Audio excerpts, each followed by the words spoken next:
Assalamualaikum warahmatullahi wabarakatuh. Perkenalkan, nama saya Ananda Herunisa Sukamto dari kelas E. Kali ini saya akan menjelaskan tentang bagaimana proses rute pemberian obat melalui intravena. Rute intravena adalah cara pemberian obat dengan menyuntikkannya langsung ke dalam pembuluh darah vena menggunakan jarum suntik atau infus. Obat langsung masuk ke sirkulasi sistemik sehingga efeknya lebih cepat dibandingkan dari rute lainnya. Adapun kelebihan dan kekurangan rute pemberian obat melalui intravena. Kelebihannya yaitu efek cepat, artinya obat langsung masuk ke aliran darah, cocok untuk kondisi gawat darurat, misalnya henti jantung atau shock. Yang kedua, kontrol dosis lebih tepat, karena bioavailabilitasnya 100%. Atau tidak ada obat yang hilang akibat metabolisme awal di hati.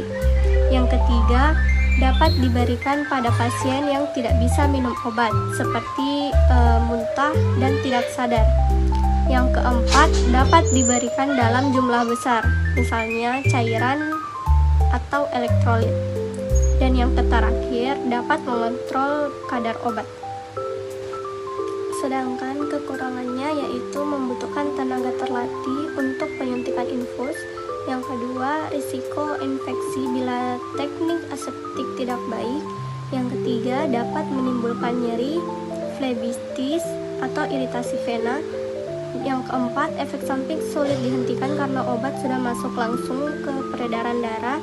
Yang kelima, lebih mahal dibandingkan rute yang oral. Kemudian contoh obat yang umum yaitu yang pertama untuk antibiotik ada ceftriaxone dan meropenem, itu untuk infeksi berat. Yang kedua ada obat anestesi yaitu propofol atau ketamin dan ketamin, itu untuk induksi anestesi. Yang ketiga ada obat kardiovaskular, isinya itu ada adrenalin, dopamin dan amiodaron, itu untuk shock atau gangguan irama jantung.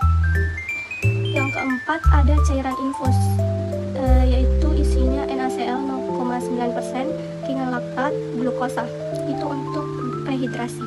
Dan yang kelima untuk kemoterapi, yaitu cisplatin dan dexorubikin pada terapi kanker. Hal yang perlu diperhatikan atau kesalahan umum yang terjadi pada rute intravena. Yang pertama, obat dimasukkan terlalu cepat. Kalau obat dimasukkan dengan terburu-buru, tubuh bisa kaget, akibatnya bisa muncul pusing, jantung berdebar, bahkan bisa langsung pingsan. Yang kedua, campuran obat yang tidak cocok. Kadang obat dicampur dalam cairan infus atau dengan obat lain, padahal tidak semua obat itu bisa dicampur. Akibatnya bisa terjadi gumpalan. Yang ketiga, salah hitung dosis. Karena salah baca resep dokter, misalnya satuan miligram dengan mililiter, itu bisa mengencerkan obat. Yang keempat, kurang bersih atau steril saat menyuntik. Kalau jarum, selang, atau kulit tidak benar-benar bersih, kuman bisa masuk ke dalam darah. Dan yang kelima adalah jarum tidak pas di pembuluh darah. Kalau jarum melenceng atau keluar dari vena, obat bisa masuk ke dalam jaringan sekitarnya. Efeknya akan terjadi nyeri. Baik, itu adalah beberapa penjelasan bagaimana cara penggunaan rute obat melalui intravena. Kalau ada yang keliru atau salah kata, mohon dimaafkan. Sekian dari saya. Wassalamualaikum warahmatullahi wabarakatuh.